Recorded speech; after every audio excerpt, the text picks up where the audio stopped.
जब कोई संवाददाता किसी घटना की सूचना देता है तो उसके लिए कुछ बातों का ब्यौरा देना भी आवश्यक होता है। ऐसा नहीं कि किसी ने भी समाचार पहुंचाया उसको सही मान लिया जाता है। हो सकता है वो खबर झूठी भी हो सकता है वो अफवाह हो सकता है वो समाज में भड़काऊ खबर हो जिससे दंगे या फसाद फैल जाए। तो बहुत सारी चीजें इसमें आवश्यक होती हैं। यह सभी अखबारों में आपको देखने को मिल जाता है कि इसके बाद समाचारों के महत्व के अनुसार उनकी प्रस्तुति में पाठकों की सुविधा, रुचि, इन सब को ध्यान में रखते हुए कुछ चीजें और जोड़ दी जाती हैं। ये चीजें समाचार का अंग कहलाती हैं। समाचार के प्रमुख अंगों को निम्नांकित रेखांकन के माध्यम से आसानी से समझा जा सकता है। बच्चों, अब ये तो थे समाचारों की बात, खास प्रमुख समाचार, राजनीति से जुड़े, सामाजिक मुद्दों से जुड़े हुए, व्यापार से जुड़े हुए, है ना। लेकिन उसके अलावा और भी बहुत सारी चीजें होती हैं जिन्हें यहाँ पर समझाने का प्रयास किया गया कि समाचार के और अंग कौन कौन से होते हैं। मतलब एक समाचार के, अभी हमने समाचार पत्र के अंग पढ़े थे ना, बहुत सारे अंग थे, फोटो, फीचर, ग्राफिक्स, ये वो, लेकिन अब ये समाचार के अंग है कि एक समाचार जब संवाददाता लेकर के आता है वो कैसे स्थान पाता है। मेन हेडिंग, सब हेडिंग, बायलाइन, समाचार स्रोत, इंट्रो, ब्यौरा, ये एक समाचार के अंग है बच्चों। चाहे एक वो समाचार इतना छोटा सा भी समाचार होगा ना, उसमें भी उसकी मेन हेडिंग होगी। हम सबसे पहले क्या पढ़ते हैं अखबार में? सबसे पहले मोटे मोटे अक्षरों में लिखी हुई मेन हेडिंग पढ़ते हैं, फिर सब हेडिंग पढ़ते हैं, फिर बायलाइन। बायलाइन का मतलब होता है वो समाचार पत्र का संवाददाता कौन था, समाचार प्राप्त कहाँ से हुआ, इंट्रो, इंट्रोडक्शन, ब्यौरा, पूरा जो वर्णन उसके अंदर होता है उसको ब्यौरा कहते हैं। आइए इसको विस्तार से पढ़ते हैं बच्चों। आवश्यक नहीं कि समाचारों में इन अंगों का प्रयोग जरूर हो, जैसे सब हेडिंग और बॉक्स मैटर को सभी समाचारों में प्रयुक्त नहीं किया जाता। इसके अलावा बाकी अंगों को भी समाचारों में अनिवार्य रूप से देखा जा सकता है। आइए इन अंगों के बारे में थोड़ी अधिक जानकारी प्राप्त करते हैं, लेकिन उससे पहले हम समाचार की प्रकृति के बारे में भी थोड़ा जान लें तो इन अंगों के बारे में जानने की सुविधा होगी। मतलब ये समाचार के प्रमुख अंग हैं। अब ये जरूरी नहीं कि हर समाचार में इन सभी अंगों को समाहित किया जाए। जरूरी नहीं है कि मेन हेडिंग दी हुई है तो सब हेडिंग भी दे दें, जरूरी नहीं है उसमें बायलाइन दी जाए, जरूरी नहीं है कि उसमें पूरा ब्यौरा रखा जाए। खाली एक छोटी सी पंक्ति से भी समाचार जो है वो पूरा का पूरा दिखाया जा सकता है। तो जरूरी नहीं कि ये सभी अंग आवश्यक रूप से उस समाचार के अंदर विधिक रूप से मिले आपको। वास्तव में समाचार एक तरह से किसी भी घटना के बारे में उठने वाली आम आदमी के मन की जिज्ञासाओं का निदान होता है। मतलब कहीं से हमें खबर मिली, उस खबर के बारे में हमारे मन में जो जो प्रश्न होते हैं ना, वो होती है जिज्ञासा। तो उन प्रश्नों को शांत करने के लिए हम जो कुछ अखबार में पढ़ते हैं वो होता है समाचार। मतलब हम एक आम आदमी हैं, हमारे मन में जो प्रश्न उठ रहे हैं उनको वो सॉल्व करते हैं। दूसरे रूप में समाचार किसी भी घटना का संपूर्ण ब्यौरा होता है। मान लीजिए आप कहीं जा रहे हैं, रास्ते में एक जगह आपको भीड़ जमा हुआ दिखाई देती है, आपके मन में जिज्ञासा उठती है, आप रुकते हैं और पूछते हैं क्या हुआ। जवाब मिलता है दुर्घटना हो गई है, एक आदमी मर गया। आपकी जिज्ञासा और बढ़ जाती है, आप फिर पूछते हैं कैसे हुआ। जवाब आता है बस से। आप फिर पूछते हैं कब हुआ। जवाब में पूरी घटना का ब्यौरा आपको मिल जाता है। एक संवाददाता भी इसी तरह से समाचारों का संकलन करता है और उन्हें प्रस्तुत करता है।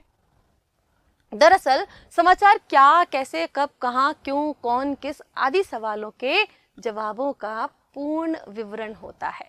मतलब केवल सवाल ही सवाल हमारे मन में उत्पन्न होते हैं और उन सवालों को शांत करने के लिए एक समाचार, एक घटना का पूरा विवरण, पूरा ब्यौरा जो है वो हमारे पास आता है।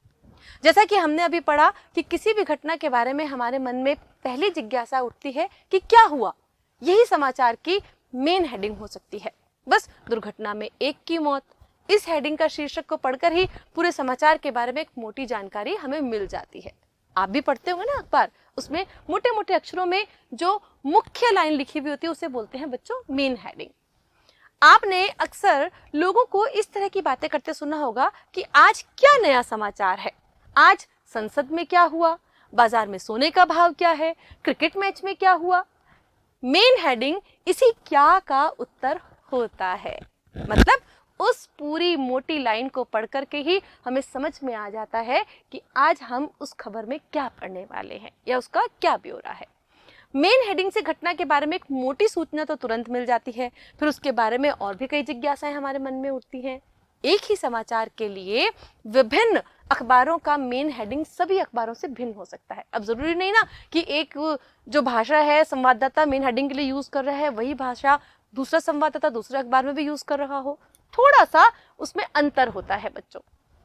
किसी भी समाचार के मुख्य शीर्षक को पढ़ने के बाद पाठक के मन में लगातार कई जिज्ञासाएं उठती हैं और वह एक झटके में उनके बारे में जान लेना चाहता है। उन्हीं जिज्ञासाओं को शांत करने के लिए छोटे छोटे वाक्यों में सब हेडिंग्स यानी उप शीर्षक दिए जाते हैं। प्रायः सब हेडिंग बड़े समाचारों के साथ ही दिए जाते हैं क्योंकि बड़े समाचारों को पढ़ने में पाठक को समय लगता है। मतलब कोई बहुत बड़ी बात अगर हमारे देश में हो गई, चुनाव आ गए, मान लो चुनाव को ही ले लो, चुनाव में सबसे पहले जो समाचार जो होता है ना वो मोटे मोटे बड़े बड़े अक्षरों में लिखा हुआ होता है, फिर उसका जो छोटा ब्यौरा होता है वह छोटी छोटी सब हेडिंग्स में काले काले अक्षरों में दिखा होता है, उससे थोड़ा छोटा, फिर उसका जो ब्यौरा होता है वो अलग होता है बच्चों। इसलिए जो लोग जल्दी से समाचारों पर एक नजर डालकर अपने काम पर भागने की जल्दी में होते हैं ना, उन्हें सब हेडिंग्स पढ़कर समाचार की मुख्य मुख्य बातों का पता चल जाता है। समाचार लिखने वाले अथवा प्रस्तुत करने वाले संवाददाता के नाम को क्या कहते हैं बच्चों? उसको कहते हैं बायलाइन। आपने देखा होगा कि समाचारों के साथ संवाददाता का नाम भी लिखा होता है, उसे ही बस बायलाइन कहा जाता है। बड़ी देर से प्रश्न आ रहा था ना मन में कि ये बायलाइन क्या है भाई? तो बायलाइन है संवाददाता का नाम। अब है समाचार स्रोत, मतलब समाचार प्राप्त कहां से हुआ।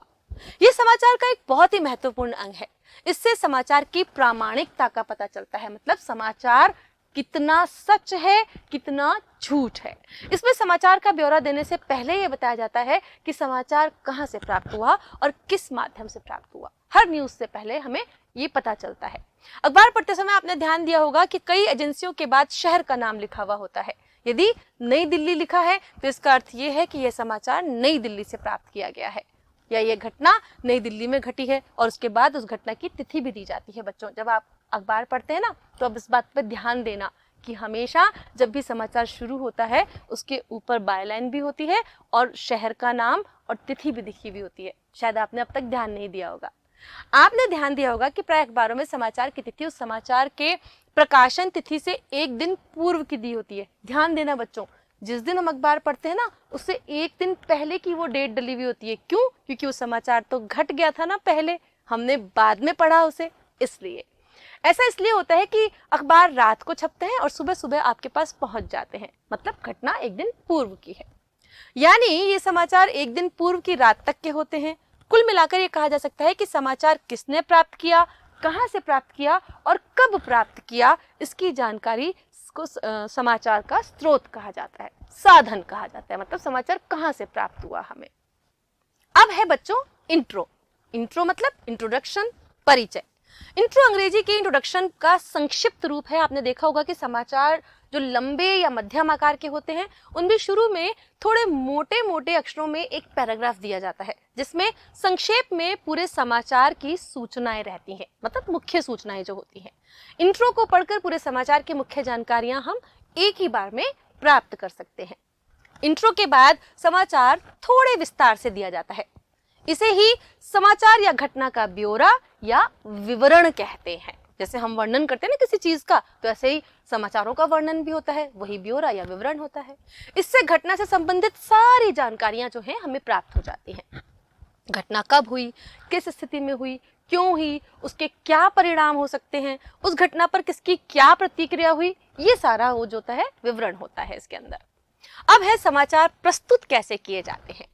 जैसा कि आप सभी जान चुके हैं कि समाचारों का कार्य किसी भी घटना के बारे में लोगों को सूचना देना होता है।